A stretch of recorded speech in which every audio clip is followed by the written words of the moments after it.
Hi! Welcome back to the Starting with Almendra series. I hope you're having an amazing day. In this video, we will talk about the appointment process. It's important to know that whenever you are in an appointment, a timer will appear in the sidebar, whether you are on the statistics page, recipes, schedule, etc. So, whenever you see it, remember that there is an ongoing appointment. Let's open the sidebar a bit, which shows an ongoing appointment with the patient Emma Smith, along with the time. Now let's talk about the appointment itself. It's also important to know that the appointment has 4 steps: the information, which includes the patient's history and basic data, the measurements, the meal plan, and the summary. Let's start with the information. As you can see here, the patient's personal data appears, and on the right, the statistics, and further down, the patient's clinical history.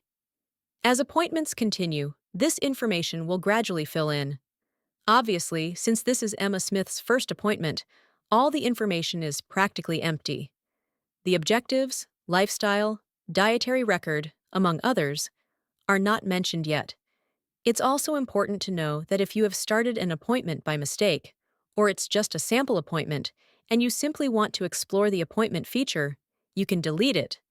It is recommended that you delete it rather than finalize it, because if you finalize it, everything will be added to the patient's history, and you would need to delete the patient to remove the appointment information, which is not recommended. So it's as simple as deleting the appointment. Then there are various fields that fill in as you converse with the patient, such as objectives, lifestyle, dietary record, and within each category there are different fields. For example, under lifestyle, there is physical activity, the level of physical activities the patient performs, and other related information.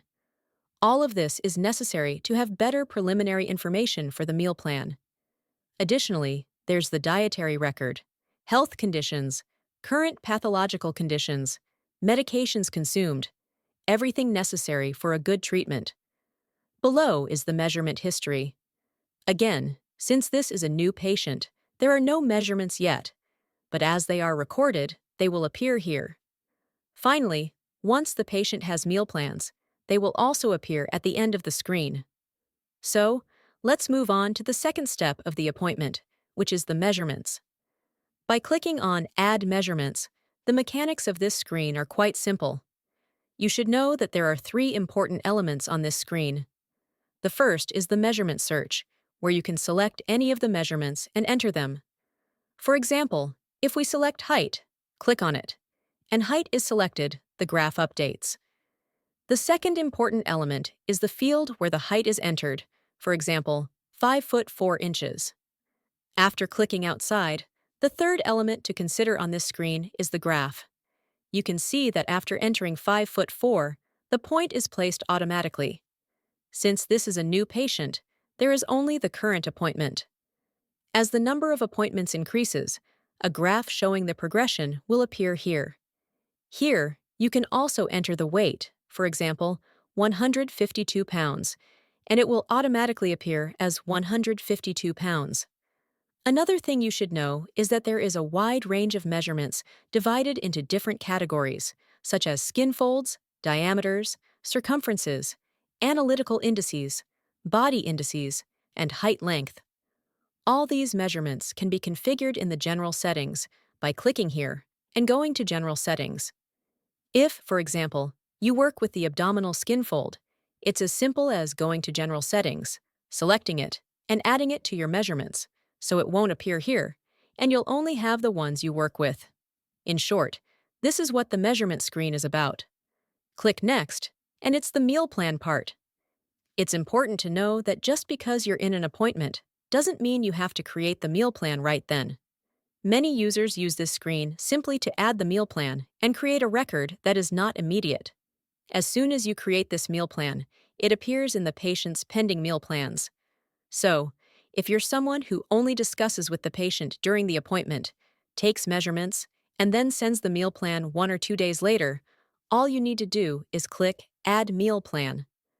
Once the patient is home, you can go to the pending meal plans and complete it at your own pace. On the other hand, if you are someone who creates the meal plan face-to-face with the patient, either for time reasons, personalization, or any other reason you have. It's as simple as clicking Add Meal Plan and starting. Then, you create the meal plan as you wish. In fact, there are other tutorials that cover the detailed creation of meal plans. Since we are in the appointment video, let's return to the appointment, and we'll go back to the same step. As you can see, Emma Smith's meal plan is pending, which means that once we click on Pending Plans, it will display here.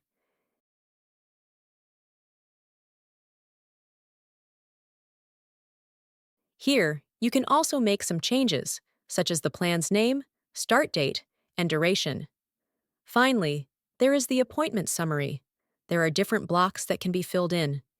In this case, we didn't fill in the patient's objective, but it could include progress, the objective, how things were last week versus today, the progress, and more. Here, you can also see the patient's payment status. Finally, in the first row, you can schedule the next appointment. You can also compare it with the previous appointment, where we recorded height and weight, and the body mass index and other indices were automatically calculated.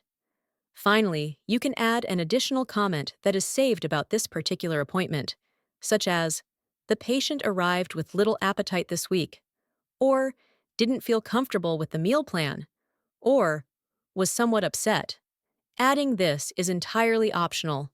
Once you're done, click Finish Appointment and confirm. This has been the appointment process. Remember, if you have any other questions, don't hesitate to contact us through the chat in the bottom right corner, and we'll be happy to answer all your questions. I hope you have a productive day, and if you found this video valuable, please share it with your colleagues. See you in the next video.